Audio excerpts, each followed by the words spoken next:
नमस्कार, मैं रवीश कुमार। आज का ये वीडियो पूरा देखिएगा। हम प्रधानमंत्री के इंटरव्यू का गंभीर विश्लेषण कर रहे हैं। आपको काफ़ी कुछ जानने के लिए मिल सकता है। हम चाहेंगे कि आप भी हमारा वीडियो देखने के बाद उनके इंटरव्यू को देखिए और थोड़ा दिमाग भी लगाइए। अगर आप उन लोगों में से हैं जिन्होंने कभी प्रधानमंत्री का इंटरव्यू ना देखा ना पढ़ा, या सोच कर कि कौन अपना टाइम खराब करे, इंटरव्यू फेक लगता है, तो आपसे भी गुजारिश है कि इस वीडियो को देखिए, फिर उनके इंटरव्यू को ज़रूर पढ़िए। अगर आप उन लोगों में से हैं जिन्होंने चैनलों पर, अखबारों में उनका इंटरव्यू देखा है, छपा हुआ पढ़ा है, तब आपसे भी गुजारिश है कि आप भी इस वीडियो को देखने के बाद फिर से उन इंटरव्यू को देखिए या पढ़िए जो आपने देखा या पढ़ा है। आपको थोड़ी मेहनत करनी पड़ेगी। प्रधानमंत्री नरेंद्र मोदी के इंटरव्यू से आपको 4 प निकालने हैं। उनकी मात्रा और गुणवत्ता आपको तय करनी है। प से प्रश्न, प से पत्रकारिता, प से पतन और प से प्रधानमंत्री। 12 मई के हिंदुस्तान टाइम्स और लोकमत समूह के अखबारों में प्रधानमंत्री मोदी का जो इंटरव्यू छपा है, उनमें हम ये 4 प ढूंढेंगे। कौन कौन से 4 प हम फिर से बता देते हैं। प से प्रश्न, प से पत्रकारिता, प से पतन और प से प्रधानमंत्री। प्रधानमंत्री नरेंद्र मोदी दनादन इंटरव्यू दिए जा रहे हैं। खुद ही ट्वीट करते हैं कि इनसे बात की, उनसे बात की, आप भी देखिए। बस जिस रफ्तार से वे इंटरव्यू दे रहे हैं, उस रफ्तार से उसमें से खबर नहीं निकल पा रही। हम अंतिम और सटीक संख्या तो नहीं बता सकते, लेकिन सरसरी तौर पर गिनने से लगा कि प्रधानमंत्री ने 1 महीने के भीतर इंटरव्यू से लेकर रोड शो के दौरान की गई छोटी मोटी बातचीत को मिलाकर 40 के आसपास साक्षात्कार दिए होंगे। इंटरव्यू करने वाले सभी पत्रकारों को तो गिना नहीं जा सकता, मगर जहां तक हम गिन सके 30 से अधिक पत्रकारों, संपादकों और एंकरों ने पिछले 1 महीने में प्रधानमंत्री नरेंद्र मोदी का इंटरव्यू किया है।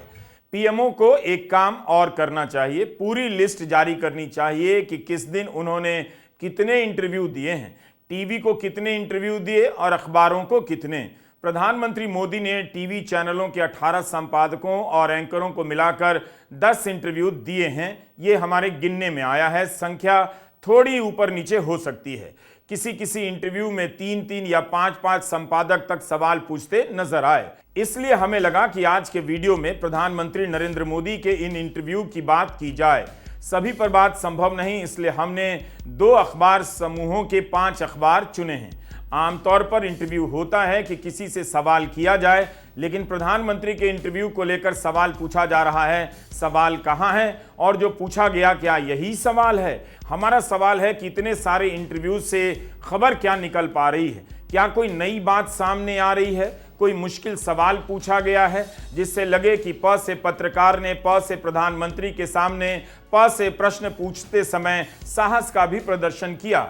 इन इंटरव्यू की आलोचना में कहा जा रहा है कि सवाल इस तरह से पूछे जा रहे हैं जैसे लगता है प से पत्रकार नहीं, आधा स से स्टेनोग्राफर हो गया है। तमाम हेडलाइन देखने के बाद यही लगा कि प्रधानमंत्री नरेंद्र मोदी अपने इंटरव्यू में वही सब बोल रहे हैं जो रैलियों में बोल चुके हैं। मतलब रैलियों से जो हेडलाइन पहले ही इन अखबारों में छप चुकी है, वही हेडलाइन करीब करीब इंटरव्यू से छप रही है। बार बार प्रधानमंत्री की रैलियों में यह झूठ दोहराया गया कि कांग्रेस आएगी तो लोगों की संपत्ति का एक्सरे कर बंटवारा करेगी। जब प्रधानमंत्री का यह बयान आया तब हिंदुस्तान अखबार ने प्रधानमंत्री की इस बात को हेडलाइन बनाकर छापा, मगर इतनी बार सफाई दिए जाने के बाद भी प्रधानमंत्री अपने इंटरव्यू में इस झूठ को दोहराते रहे और हिंदुस्तान अखबार उनके झूठ को ज्यों का त्यों प्रमुखता से छाप देता है। लिखता है कि कांग्रेस कहती है कि लोगों की संपत्ति का एक्सरे कर उसका बंटवारा करेंगे। इसी तरह अखबार प्रधानमंत्री के इस भ्रामक बयान को भी छापता है कि कांग्रेस संविधान में गैर कानूनी तरीके से एससी, एसटी और ओबीसी आरक्षण को कमजोर करके मुस्लिम रिजर्वेशन लाना चाहती है। यही बात इसी अखबार में बहुत पहले हेडलाइन के रूप में छापी जा चुकी है और कांग्रेस की सफाई आने के बाद भी अखबार इस बात पर प्रधानमंत्री से सवाल नहीं करता है, कांग्रेस के पक्ष का जिक्र नहीं करता है। किसी भी प्रधानमंत्री के इंटरव्यू का बेहद खास महत्व होता है और पत्रकारों के बीच ये बहुत बड़ी बात होती है। जब प्रधानमंत्री के इंटरव्यू से एक ढंग की नई खबर ना निकले, तब समझ लेना चाहिए कि वह इंटरव्यू नहीं होगा, हो सकता है आपका नजरिया अलग हो, लेकिन मुझे लगता है कि तमाम इंटरव्यू एक समान ही लग रहे हैं। कोई तो सवाल होना चाहिए जिससे न्यूज रूम में बाकी पत्रकारों को लगे कि हमारे संपादक को सवाल पूछना भी आता है। मतलब न्यूज रूम में सैकड़ों पत्रकार ईएमआई भरने के लिए नौकरी तो जरूर कर रहे हैं, इसका मतलब यह नहीं कि उन्हें यह सब समझ नहीं आ रहा है। इस चुनाव में विपक्ष के नेता, चाहे राहुल गांधी हो, प्रियंका गांधी, उद्धव ठाकरे या अरविंद केजरीवाल, तेजस्वी यादव या अखिलेश यादव हो, हर नेता अपनी सभाओं में मीडिया को लेकर सवाल उठा रहा है कि मीडिया के लोग हमारे और आपके मित्र नहीं हैं, नहीं है। देखिए, आपने कभी मीडिया में कभी गरीब किसान को देखा है, कभी मजदूर को देखा है, बढ़ई को देखा है, नाई को देखा है, छोटे दुकानदार को देखा है? ना। 24 घंटे या आपको नरेंद्र मोदी दिखेंगे या फिर आपको अदानी अंबानी की शादी दिखेगी। तो ये हमारे दोस्त नहीं हैं, ये अदानी के दोस्त हैं।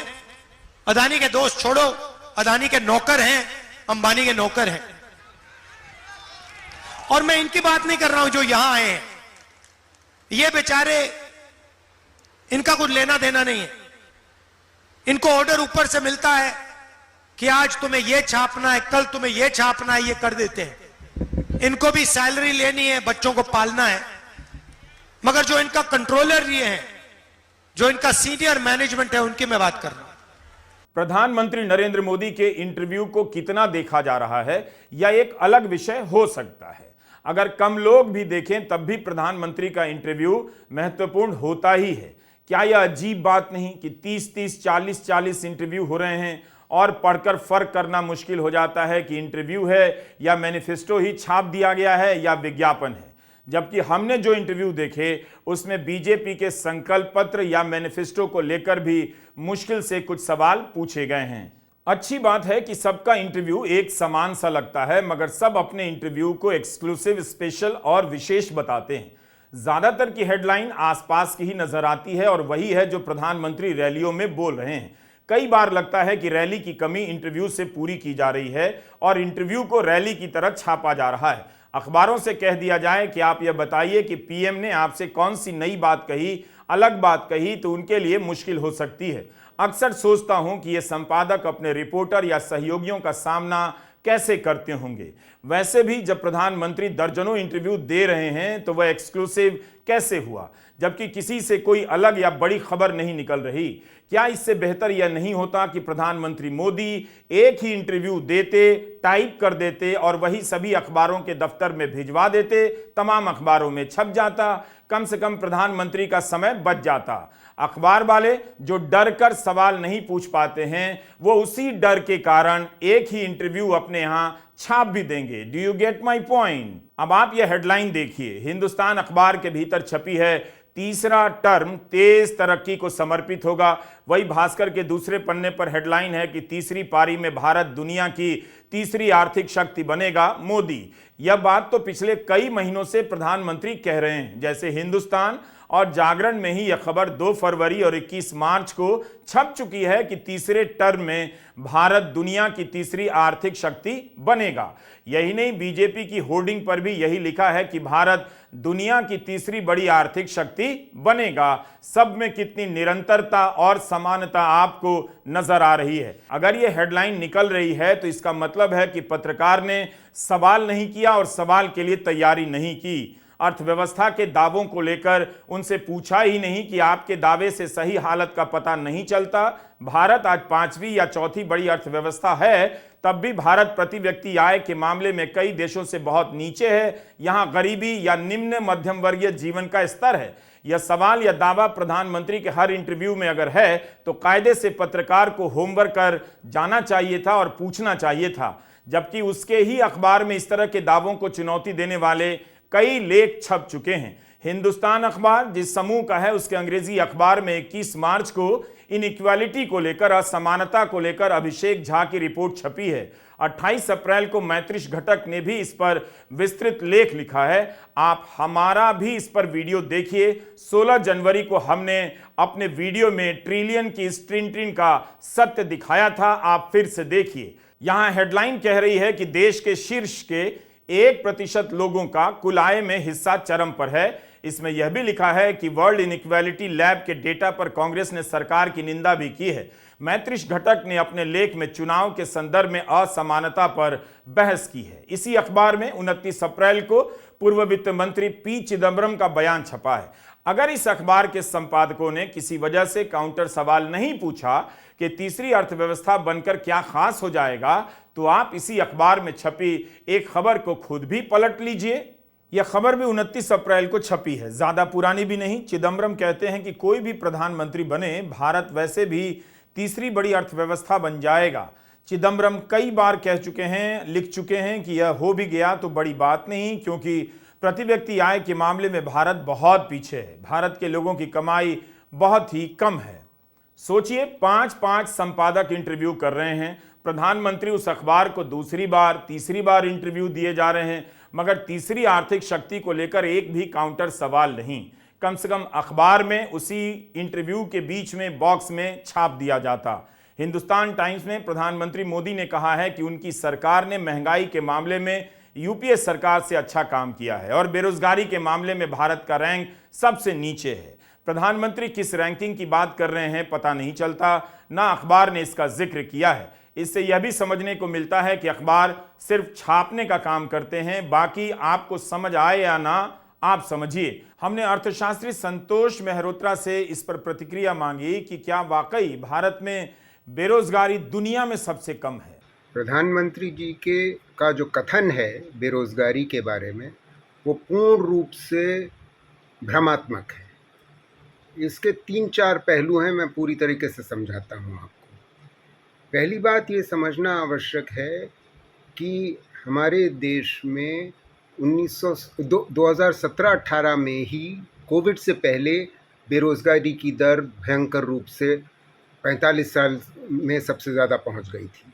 दूसरी बात, वो बहुत कम, थोड़ी ही कम हुई है।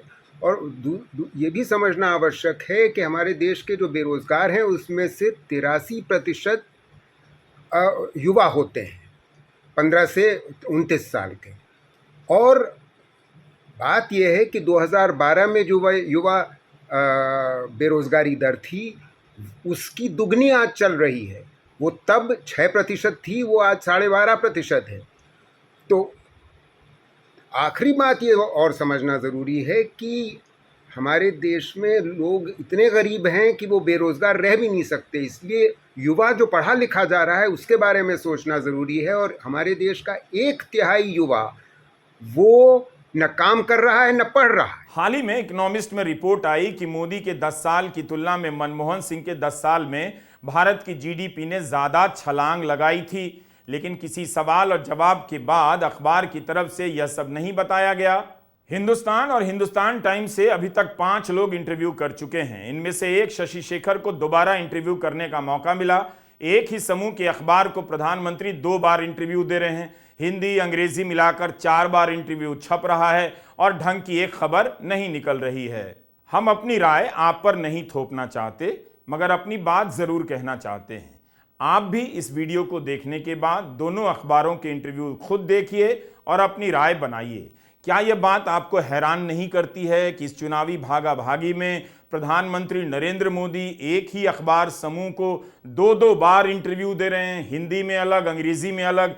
इतना सारा वक्त प्रधानमंत्री के पास है और इतनी देर तक प्रधानमंत्री बैठकर इंटरव्यू देते हैं, या बाकी सारा उनका दफ्तर लिखकर भेज देता है। पर अखबार को लिखना चाहिए कि कितनी देर तक उनकी पीएम के साथ बातचीत हुई, वो हिस्सा कितना छोटा है या बड़ा है। प्रधानमंत्री कार्यालय को यह भी बताना चाहिए कि जो टीवी इंटरव्यू होता है उसके लिए चैनलों की अपनी कैमरा टीम जाती है, या रिकॉर्डिंग प्रधानमंत्री दफ्तर की यूनिट करती है, या प्रसार भारती की टीम करती है।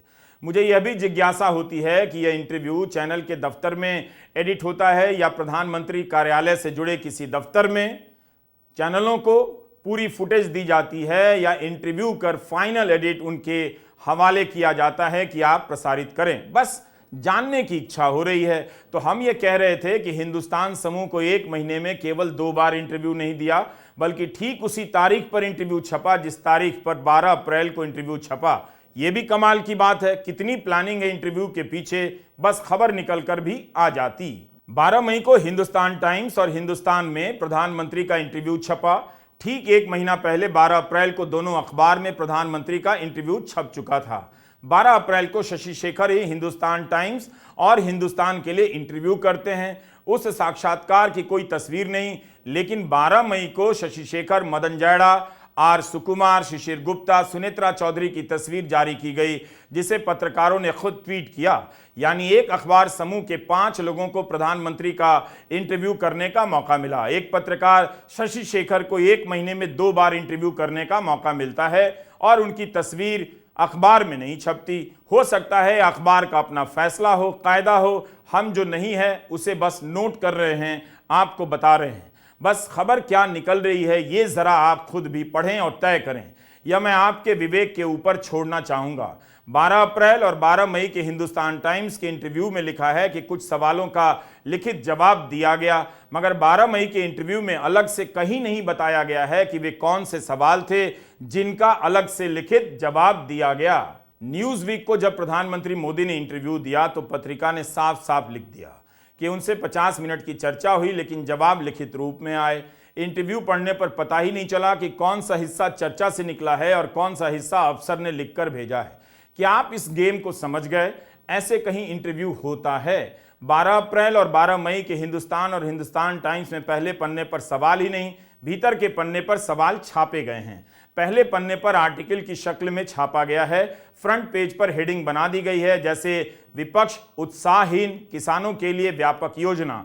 भीतर के पेज पर सवाल दिए गए हैं। यही नहीं, आप यहां देखिए 12 अप्रैल के हिंदुस्तान में जहां इंटरव्यू करने वाले का नाम होता है वहां पर शशि शेखर का नाम नहीं। भीतर के पन्ने पर शशि शेखर का नाम है। कुछ बयान हाईलाइट के रूप में छापकर अखबार उन जवाबों की ओर पाठकों का ध्यान खींचता है, मगर जवाब के बाद कोई काउंटर सवाल नहीं करता। हिंदुस्तान अखबार तो शशि शेखर का नाम भी भीतर के पन्ने पर ही छापता है। प्रधानमंत्री मोदी का इंटरव्यू अगर एक्सक्लूसिव है तो एक्सक्लूसिव इंटरव्यू करने वाले पत्रकार का नाम पहले पन्ने पर ही होना चाहिए, तभी तो एक्सक्लूसिव होगा। क्या संपादकों को इस बात का गर्व नहीं कि प्रधानमंत्री का इंटरव्यू किया है तो नाम के साथ पहले पन्ने पर भी छपे, ताकि लोगों को पता चले कि कौन गया था और यह सवाल जो सवाल जैसा नहीं लगता किसका था। 12 मई के हिंदुस्तान टाइम्स में देखिए, जहां बाईलाइन होती है यानी रिपोर्ट करने या इंटरव्यू करने वाले का नाम होता है, वहां पर HT कॉरेस्पॉन्डेंट लिखा है। जब खबर शुरू होती है तो दूसरे पैराग्राफ में आर सुकुमार, शिशिर गुप्ता, सुनेत्रा चौधरी का नाम लिखा है। लेकिन 12 मई के हिंदुस्तान अखबार में बाईलाइन की जगह पर शशि शेखर और मदन जैड़ा का नाम फ्रंट पेज पर छपा है।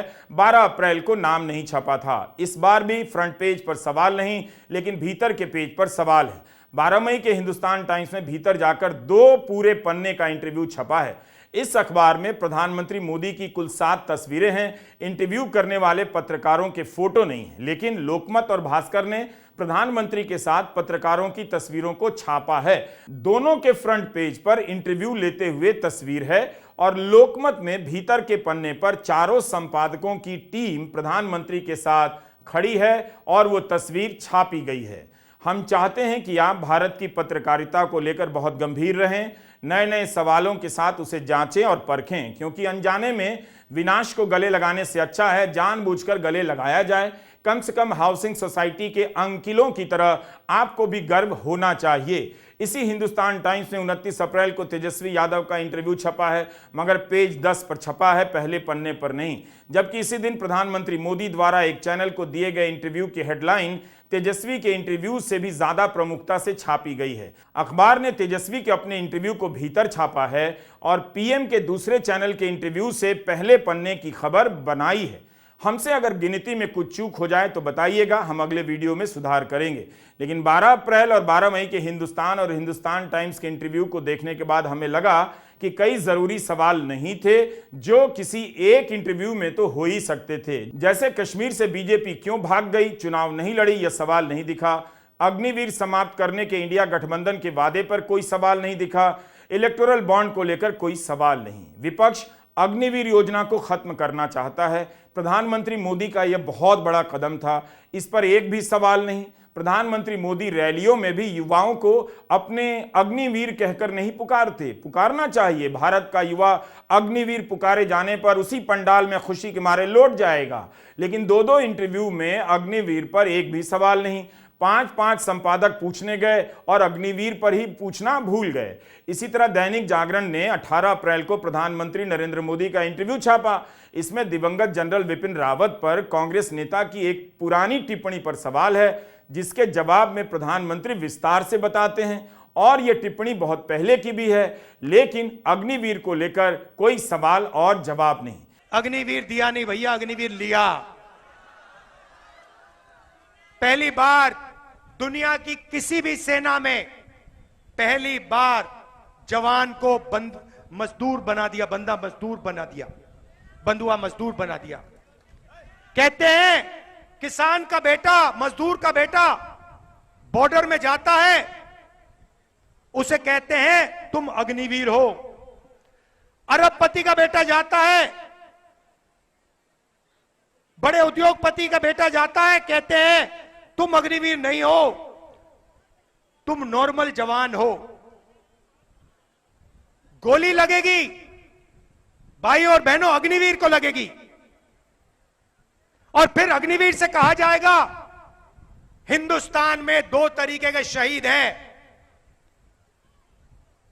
तुम वो शहीद हो जिसको शहीद का दर्जा नहीं मिलेगा, जिसके परिवार को पेंशन नहीं मिलेगी, जिसको हिंदुस्तान की रक्षा, हिंदुस्तान की सरकार कुछ नहीं देने वाली है। यह नरेंद्र मोदी का काम है। क्यों? क्योंकि अदानी को वो डिफेंस इंडस्ट्री के सारे कॉन्ट्रैक्ट देना चाहता है। अब हम आपको 12 मई के हिंदुस्तान से एक सवाल का सैंपल दिखाना चाहते हैं। किसी एक विषय को लेकर सवाल नहीं किया जाता है। सवाल इस तरह से किया जाता है जैसे लगे कि बस पूछ लिया है। गजब की यह शरारत मालूम पड़ती है। आपको गुदगुदी की जगह सिहरन होनी चाहिए। मैं उस सवाल को शब्दशः पढ़ रहा हूं।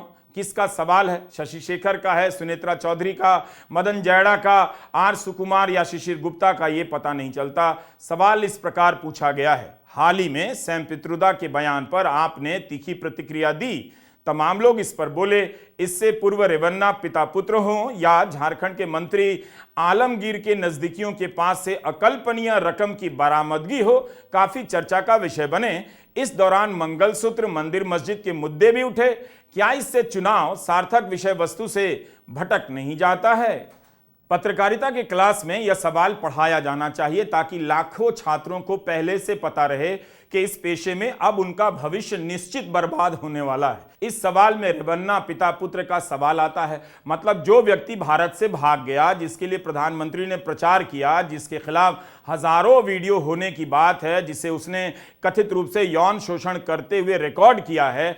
आप देखिए 5 संपादक उस सवाल को प्रधानमंत्री से कैसे पूछते हैं। हम फिर से इस सवाल को दोहरा रहे हैं। सवाल का एक हिस्सा यह है कि इससे पूर्व रेवन्ना पिता पुत्र हों या झारखंड के मंत्री आलमगीर के नजदीकियों के पास से अकल्पनीय रकम की बरामदगी हो, काफी चर्चा का विषय बने। काफी चर्चा का विषय बने, ये सवाल है। लगता है कॉफी हाउस की चर्चा को लेकर यहां चर्चा चल रही है। प्रधानमंत्री नरेंद्र मोदी उल्टा कांग्रेस पर दोष मढ़ देते हैं। तब भी कोई काउंटर सवाल नहीं पूछा गया तो यह भी लिख देना चाहिए था कि प्रधानमंत्री के इंटरव्यू में काउंटर सवाल की अनुमति नहीं होती है। प्रज्वल रेवन्ना कितनी बड़ी घटना है और उसका सवाल झारखंड के आलमगीर से मिलाकर पूछा जाता है। यही आप नहीं समझ पाए वक्त पर। 10 साल से कह रहा हूं, इसी खेल को आपको 10 साल पहले समझना था, मगर आप अगले 20 साल तक इसकी कीमत चुकाने वाले हैं। तैयार रहिए। 7 मई के पहले ही यह मामला सामने आ गया था। प्रधानमंत्री मोदी ने कर्नाटका में कई रैलियां की। क्या उनमें कभी कहा कि कड़ी कार्रवाई की जाएगी? प्रधानमंत्री अपने जवाब में इस इंटरव्यू में कहते हैं कि एक बात बताइए, क्या ये घिनौनी घटनाएं अभी अभी हुई? नहीं, ये कई सालों में हुई और इस दौरान कांग्रेस प्रज्वल रेवन्ना की पार्टी के साथ गठबंधन में भी रही थी। मतलब ये कि उन्हें ये सब पता था और वो सालों तक चुप रहे। अब वे इसका इस्तेमाल केवल चुनावों के दौरान कर रहे हैं, जबकि राज्य में सरकार उनकी है और वे पहले भी कार्रवाई कर सकते थे, लेकिन उन्होंने ऐसा नहीं किया। यह महिलाओं की सुरक्षा और सम्मान के प्रति उनकी प्रतिबद्धता की घोर कमी को दर्शाता है। यह बहुत घिनौनी बात है कि कांग्रेस के लिए इतना गंभीर मुद्दा भी महज एक राजनीतिक खेल बनकर रह गया है। पत्रकार ने किस तरह से आधा अधूरा सवाल पूछा ये आपने देखा, लेकिन प्रधानमंत्री ने जो जवाब दिया क्या वह भी पूरा है? उल्टा कांग्रेस पर आरोप लगाते हैं कि कांग्रेस जेडीएस के साथ बहुत पहले से गठबंधन में रही है और इस मुद्दे पर चुप रही। लेकिन बीजेपी के नेता देवेराजे गौड़ा ने पत्र लिखकर बीजेपी के नेतृत्व को चेतावनी दी थी। कहा था कि उनके पास भी वीडियो हैं, प्रज्वल का चरित्र अच्छा नहीं है। तब प्रधानमंत्री ने क्या कार्रवाई की? बीजेपी ने क्या कार्रवाई की? पत्रकार ने यह सवाल क्यों नहीं पूछा? यह व्यक्ति प्रधानमंत्री के निवास पर भी गया। क्या तब तक प्रधानमंत्री नरेंद्र मोदी को इसके बारे में अंधेरे में रखा गया या उन्हें पता था? प्रधानमंत्री नरेंद्र मोदी इस पूरे पहलू को अपने जवाब से गायब कर देते हैं। कांग्रेस तो मांग कर रही है कि प्रज्वल का कूटनीतिक पासपोर्ट रद्द किया जाए, तो क्यों नहीं अभी तक किया गया? हिंदुस्तान के संपादक गण प्रज्वल का सवाल अलग से नहीं पूछ पाए और बृजभूषण सिंह के खिलाफ चार्जशीट दायर हो चुकी थी, लगता है वह भी पूछना भूल गए। प्रज्वल के सवाल के साथ मंगलसूत्र का भी सवाल अटैच कर दिया गया। एक ही सवाल में कई सारे गंभीर विषय हैं। 5 मुद्दे ठूंस दिए गए। सैम पित्रोदा, रेवन्ना, पिता पुत्र, आलमगीर, मंगलसूत्र, मंदिर मस्जिद। मंगलसूत्र के मुद्दे से चुनाव को सार्थक मुद्दे से कौन भटका रहा है यह नहीं बताया जाता और न संपादक पूछ पाए। प्रज्वल रेवन्ना के मुद्दे से क्या चुनाव को भटकाया जा रहा है या मंगलसूत्र के मुद्दे से चुनाव को भटकाया जा रहा है? संपादकों को कम से कम अपने प्रश्नों में यह साफ करना चाहिए था। हिंदुस्तान टाइम्स के संपादकों को प्रज्वल और मंगलसूत्र के सवालों को एक साथ नहीं मिलाना चाहिए था। अगर अलग अलग पूछा भी है तो उसे अखबार में अलग अलग ही छापना चाहिए था। मंगलसूत्र का मुद्दा प्रधानमंत्री नरेंद्र मोदी ने उठाया। ये पूरी तरह से भटकाने का मुद्दा था, क्योंकि कांग्रेस के घोषणा पत्र में मंगलसूत्र का जिक्र तक नहीं। मगर सवाल से यह पता ही नहीं चलता है कि इस मुद्दे को उठाने का आरोप किस पर है। भाइयों बहनों, ये अर्बन नक्सल की सोच, मेरी माताओं बहनों, ये आपका मंगलसूत्र भी बचने नहीं देंगे, यहां तक जाएंगे, मैं कहने आया हूं। कैसी कैसी बहकी बहकी बातें। पिछले 2 दिनों में अब ये शुरू हुआ है कि कांग्रेस पार्टी चाहती है कि आपके मंगलसूत्र और आपका सोना आपसे छीन ले। 70 सालों से ये देश स्वतंत्र है। 55 सालों के लिए कांग्रेस की सरकार रही है। किसी ने आपसे सोना छीना, आपके मंगलसूत्र छीने। इंदिरा गांधी ने अपना सोना, जब जंग हुई थी, अपना सोना देश को दिया।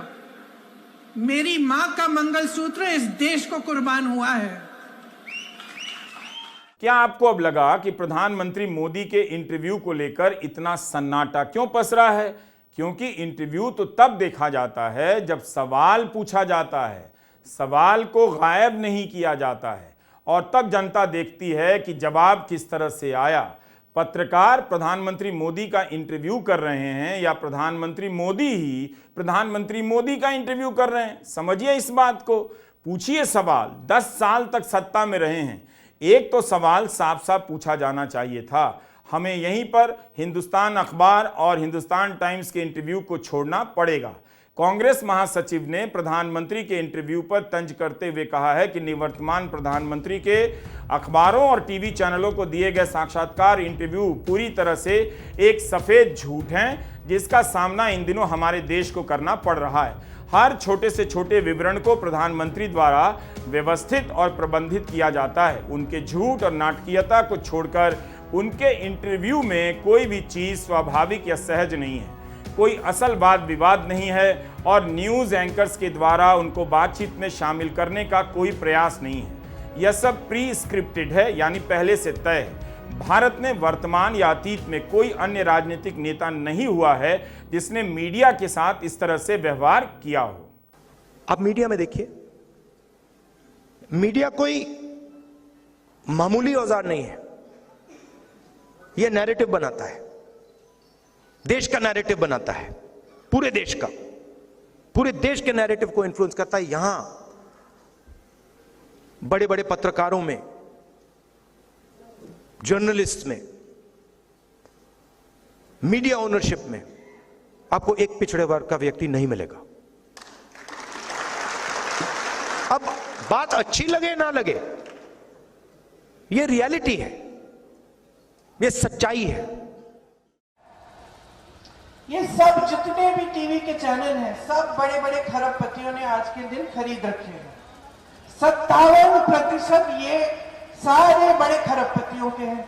अब खरबपतियों को तो मोदी जी सारी संपत्ति दे रहे हैं देश की, और उल्टा मोदी जी भी अपनी पार्टी को अमीर बनाए जा रहे हैं। 10 साल में प्रधानमंत्री नरेंद्र मोदी एक भी लाइव प्रेस कॉन्फ्रेंस नहीं कर पाए जहां कोई भी पत्रकार जाकर सवाल करता। जब प्रधानमंत्री के पास 30 या 40 इंटरव्यू देने का समय है तो 3-4 घंटे की एक खुली प्रेस कॉन्फ्रेंस भी कर सकते हैं जहां कोई भी पत्रकार आ जाए। बल्कि इस बार गोदी मीडिया से अलग पत्रकारों के लिए प्रेस कॉन्फ्रेंस हो, क्योंकि अब वही बच गए। हमने सभी पत्रकार तो नहीं गिने, लेकिन गिनते गिनते 30 पत्रकार तक पहुंच गए। एंकर, संपादक सब शामिल हैं। गोदी मीडिया के सारे संपादकों को करीब करीब इंटरव्यू का ड्रामा करने का पर्याप्त मौका मिल गया। अब असली इंटरव्यू के लिए प्रधानमंत्री को पत्रकारों को बुलाना चाहिए ताकि जनता को दिखे, समझ में आए कि सवाल ऐसे होते हैं, जवाब इस तरह से दिए जाते हैं। महाराष्ट्र का लोकप्रिय अखबार है लोकमत। 12 मई को इस अखबार में प्रधानमंत्री मोदी का इंटरव्यू छपा। 12 मई को ही हिंदुस्तान टाइम्स में 15-15 सवालों के साक्षात्कार छपे हैं। 13 मई को दैनिक भास्कर में 12 सवाल छपे हैं। मतलब प्रधानमंत्री मोदी ने क्या इतने सारे इंटरव्यू एक ही दिन में निपटा दिए, या सारे सवालों के जवाब दफ्तर से किसी ने लिखकर भेज दिया? अगर मेरी यह बात सही होगी तो इन अखबारों में काम करने वाले कितना हंस रहे होंगे। हंस भी लीजिए, कोई बात नहीं। लोकमत समूह से 4 लोग गए इंटरव्यू करने। सह प्रबंध निदेशक, संपादकीय निदेशक ऋषि दड्डा, समूह संपादक विजय बाविस्कर, मुंबई संस्करण के संपादक अतुल कुलकर्णी और लोकमत वीडियो के संपादक आशीष जाधव। पहले पन्ने और भीतर के पन्ने पर इंटरव्यू करने वाली टीम का फोटो छपा है। यह इंटरव्यू लोकमत समूह के मराठी, हिंदी, अंग्रेजी अखबार में छपा है। अगर देखें तो आज लोकमत ने प्रधानमंत्री मोदी के इंटरव्यू को 9 पन्नों में जगह दी है।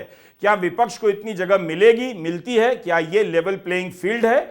आज के 3 अखबारों के संस्करणों में देखिए तो प्रधानमंत्री मोदी को विज्ञापन से भी ज्यादा जगह मिली है, जबकि बीजेपी के पास कई हजार करोड़ का फंड है। हाल ही में रिपोर्ट छपी थी कि इलेक्टोरल बॉन्ड और इलेक्टोरल ट्रस्ट से बीजेपी को करीब 13,000 करोड़ का फंड मिला है। इतने पैसे से बीजेपी अपने ब्लॉक प्रमुख को कार दे सकती है, जिला प्रमुख को मकान। इतना पैसा होने के बाद भी बीजेपी आराम से इन अखबारों में विज्ञापन छपवा सकती थी। लेकिन इस तरह से इंटरव्यू हो रहा है और उसके जवाब छप रहे हैं कि कई बार कंफ्यूजन हो जाता है कि विज्ञापन है या इंटरव्यू। लोकमत के एक सवाल का सैंपल आपको दिखाना चाहता हूं। लोकसभा चुनाव के पहले चरण में विकास ही मुद्दा था, लेकिन अचानक ऐसा क्या हुआ कि हिंदू कार्ड, मंगलसूत्र और पाकिस्तान के मुद्दे प्रचार में छा गए। कहीं से टपक आए। ये तो प्रधानमंत्री मोदी लेकर आए। इस सवाल से तो लगता है कि प्रधानमंत्री मोदी ने मंगलसूत्र का जिक्र नहीं किया। इस तरह से सवाल पूछने से अच्छा था कि अपने अखबार से किसी ऐसे पत्रकार को ले जाते जो गाने में अच्छा हो, वही पीएम के सामने राग दरबारी गा देता। कम से कम यही पूछ लेते कि अजीत पवार पर आपने भ्रष्ट होने के आरोप लगाए, आपने और आपकी पार्टी ने कई हजार करोड़ के घोटाले के आरोप लगाए, लेकिन आप उनके साथ चुनाव भी लड़ रहे हैं। क्या यही है भ्रष्टाचार से आपकी लड़ाई? अजीत पवार पर जो सवाल पूछा गया वो अपने आप में काफी है कि भारत की जनता इस वीडियो को देखने के तुरंत बाद से अखबार पढ़ना हमेशा के लिए बंद कर दे, टीवी सेट को अपने घर से निकालकर बाहर फेंक दे। लोकमत का यह सवाल अब दिखाता हूं। सवाल है, राजनीति अलग और परिवार अलग। आप बड़े हैं, क्या आपको इस बात का अंदाजा नहीं था कि अजीत पवार को साथ लेने की वजह से पवार परिवार टूट जाएगा? भाजपा के साथ आने के लिए क्या शरद पवार के साथ कभी चर्चा हुई थी? परिवार टूट जाएगा, इसका 3-3 संपादकों को कितना दर्द हो रहा है। यह है अखबार और यह है भारत की पत्रकारिता। कम से कम संपादक सीधा सवाल पूछ सकते थे कि प्रधानमंत्री जी, आपने अजीत पवार पर इतने आरोप लगाए और अब उनके साथ रैली कर रहे हैं, उनके पुराने बयानों को ही याद कर सकते थे। अगर मैं एनसीपी की बात करूं तो एनसीपी पर भी करीब 70,000 करोड़ रुपए के घोटालों का आरोप है। महाराष्ट्र स्टेट कोऑपरेटिव बैंक घोटाला, महाराष्ट्र सिंचाई घोटाला, अवैध खनन घोटाला, इनकी लिस्ट भी बहुत लंबी है। इन पार्टियों के घोटालों का मीटर कभी डाउन ही नहीं होता। प्रधानमंत्री मोदी इस तरह के सवालों को कैसे झेलते हैं, इसके लिए इतना तैयार होकर इंटरव्यू करने वालों के सामने आते हैं। यही करना है तो खिड़की पर खड़े होकर कुछ इशारा कर देते, मोर को भी समझ में आ जाता और पत्रकार को भी। जिस व्यक्ति को भारत की जनता ने 10 साल तक प्रधानमंत्री के पद पर बिठाया, उनके इंटरव्यू की ये हालत हो गई है। सभी को पीएम के इंटरव्यू का मौका नहीं मिलता है, लेकिन सवाल देखकर कोई भी पत्रकार अब यही सोचेगा कि अच्छा हुआ हमको मौका नहीं मिला, वरना लोग हमारी पत्रकारिता के बारे में अगले 20 साल तक सोच रहे होते। यह एक और सवाल है। विपक्ष आपकी आलोचना करता है, वर्तमान में महाराष्ट्र में अनेक पार्टियां हैं, फिर ऐसा क्यों लगता है कि लोग आपकी ही पार्टी को मतदान करेंगे? ये सवाल है। मुझे लगता है कि यह सबसे मुश्किल सवाल होगा कि लोग आपको क्यों वोट करेंगे। इस चुनाव में बीजेपी पर आरोप लग रहा है कि उसने महाराष्ट्र की प्रादेशिक पार्टियों को तोड़ दिया, 2 से 4 बना दिया, और सवाल किस तरह से पूछा जा रहा है आपने देखा। लोकमत अखबार के पहले पन्ने पर इसकी हेडलाइन है, माओवादियों की भाषा बोल रहे हैं शहजादे, कांग्रेस की सोच घातक। अखबार ने इस बयान को कोट के रूप में नहीं लिखा, जिससे पढ़ने वाले के लिए यह समझना मुश्किल हो सकता है कि यह बात प्रधानमंत्री मोदी ने कही या अखबार अपनी तरफ से कह रहा है। दूसरे पन्ने पर भी अखबार ने यही तरीका अपनाया, जहां हेडलाइन है, औरंगजेब की जय जयकार और सावरकर का अपमान, क्या बाला साहब को यह पसंद आता? अखबार कहीं नहीं बताता कि इंडिया गठबंधन के किस नेता ने औरंगजेब की जय जयकार की, लेकिन हेडलाइन से यही मैसेज जाता है कि औरंगजेब की जय जयकार की गई है। जबकि हूबहू इसी डिजाइन के साथ अंग्रेजी में इंटरव्यू की हेडलाइन काफी अलग है। यहां अंग्रेजी में लिखा है कि एकनाथ शिंदे और अजित पवार हमारे साथ इसलिए शामिल हुए क्योंकि वो नकारात्मक राजनीति से परेशान थे। अंग्रेजी संस्करण ने औरंगजेब और सावरकर को छोड़ अजित पवार और एकनाथ शिंदे का चुनाव क्यों किया? क्या इसलिए कि हिंदी प्रदेश की हिंदी बोलने वाली जनता के बीच यह बात आसानी से फैल सकती है कि विपक्ष औरंगजेब की जय जयकार कर रहा है? लेकिन कम से कम सवाल यह भी पूछा जा सकता था कि शरद पवार में कौन सी ऐसी नकारात्मकता थी कि अजित पवार ने पार्टी तोड़ दी?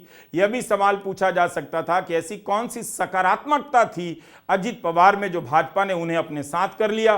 प्रधानमंत्री मोदी ने प्रफुल्ल पटेल पर आरोप लगाया कि दाऊद इब्राहिम से जुड़े इकबाल मिर्ची से उनके संबंध है, वो अब उनके ही साथ हैं। कांग्रेस के पूर्व मुख्यमंत्री अशोक चव्हाण पर प्रधानमंत्री मोदी ने भ्रष्टाचार के कितने गंभीर आरोप लगाए, अब वो भी उन्हीं के साथ हैं। लेकिन इस तरह से सवाल साफ साफ नहीं पूछे गए। मराठी संस्करण में पहले पन्ने पर हेडलाइन है कि अजित पवार और एकनाथ शिंदे परेशान होकर हमारे पास आए हैं। इसलिए सरसरी तौर पर हिंदी संस्करण को देखें तो यह साफ है कि अखबार ने बहुत सूझबूझ के साथ पेज को डिजाइन किया है। किस सब हेडिंग के साथ कौन सी फोटो लगाई गई है, इसे भी ध्यान से देखिए। जैसे लोकमत में दूसरे पन्ने पर सब हेडिंग है कि क्या उद्धव के पास बाला साहब की विरासत संभालने वाला कहलाने का अधिकार है। इस हेडिंग के साथ में उद्धव की जगह मोदी और बाला साहब ठाकरे की फोटो छापी गई है। इसके बगल में एक और सब हेडिंग है, जिस कांग्रेस को छोड़ा उसी कांग्रेस में विलीन होने की बात क्यों। यहां पर अखबार ने अजीत पवार और शरद पवार की एक दूसरे की ओर झुकी हुई फोटो छापी है। अजीत पवार और मोदी की फोटो क्यों नहीं छापी, यह हम नहीं जान सकते। जो पार्टी टूट चुकी है उसकी तस्वीर छापने का क्या मतलब, यह अखबार ही बेहतर बता सकता है। लेकिन आप पाठक ये समझिए कि इन तस्वीरों को देखकर आपके दिमाग में क्या असर हो सकता है। दोनों हिस्से पन्ने के बीचों बीच हैं। इस तरह का अरेंजमेंट कर अखबार ने एक ही बार में मोदी को दोनों लोकल पार्टियों पर आक्षेप आरोप करने का मौका दे दिया, मगर यह सवाल कहीं नहीं पूछा कि क्यों उनकी पार्टी ने शिवसेना और एनसीपी को तोड़ा और उनके भ्रष्ट नेताओं को अपने गठबंधन में शामिल किया। कई दिनों तक गोवा और गुवाहाटी में जो खेल चला उसके पीछे कौन था? सूरत से विमान का इंतजाम किसने कराया? विधानसभा में स्पीकर की क्या भूमिका थी? ये सारी बातें पाठकों की नजर से गायब हो जाती हैं। जबकि अखबार को अपने सवालों के साथ याद दिलाने की जरूरत थी। उसी पन्ने पर नीचे देखिए, सब हेडिंग में मोदी का बयान छपा है, देवेंद्र फडणवीस मुख्यमंत्री हैं या उप मुख्यमंत्री, इसके बजाय वे महाराष्ट्र में सुशासन रख रहे हैं। यह बात महत्वपूर्ण है। तस्वीर लगाई गई है जिसमें मोदी और फडणवीस ठहाका मारकर हंसते हुए देखे जा सकते हैं। मोदी का हाथ कुछ ऐसे उठा हुआ है मानो वो फडणवीस के कंधे पर हाथ रखने जा रहे हैं। दोनों के बीच आत्मीयता और निकटता साफ देखी जा सकती है। इसकी तुलना आप तीसरे पन्ने से कीजिए। इस पन्ने की मुख्य हेडिंग है, मैं महाराष्ट्र में नकली शिवसेना पर तीर चलाता हूं। इस पन्ने पर सबसे नीचे एक छोटी सी तस्वीर है। एकनाथ शिंदे और मोदी मंच पर हैं। दोनों ने भगवा रंग का स्कार्फ पहना है। एकनाथ शिंदे मोदी की तरफ झुककर हाथ जोड़ रहे हैं और मोदी ने उनके कंधे पर हाथ रखा है। दोनों के बीच वो आत्मीयता नजर नहीं आती जो फडणवीस और मोदी के बीच दिखाई देती है। उप मुख्यमंत्री होने के बावजूद फडणवीस की हेडलाइन और तस्वीर ज्यादा प्रमुखता से छपी है और मुख्यमंत्री होने के बाद भी शिंदे की तस्वीर छोटी है, नीचे छापी गई है। फडणवीस के बारे में बड़ी सी सब हेडिंग में लिखा गया है कि वे सुशासन कर रहे हैं, लेकिन शिंदे के बारे में ऐसी कोई हेडलाइन नहीं छापी गई है। उद्धव ठाकरे का इंटरव्यू इंडियन एक्सप्रेस और सामना में छपा है। लोकमत ने उनसे इंटरव्यू मांगा या उद्धव ने नहीं दिया, या तो उनके बीच की बात है। लेकिन आपने दो अखबार समूहों के इंटरव्यू करने का तरीका देखा, इंटरव्यू को छापने का सलीका देखा। आप खुद भी इसे देखिए और तय कीजिए कि इसमें प से पत्रकारिता कितनी है, प से पतन कितना है, प से प्रधानमंत्री कितने हैं। तीनों का पता चल जाए तो फिर सोचिएगा इस इंटरव्यू में प से प्रश्न किस तरह के हैं। सत्यानाश निश्चित है, महाविनाश के स्वागत की तैयारी कर लीजिए। नमस्कार, मैं रवीश कुमार।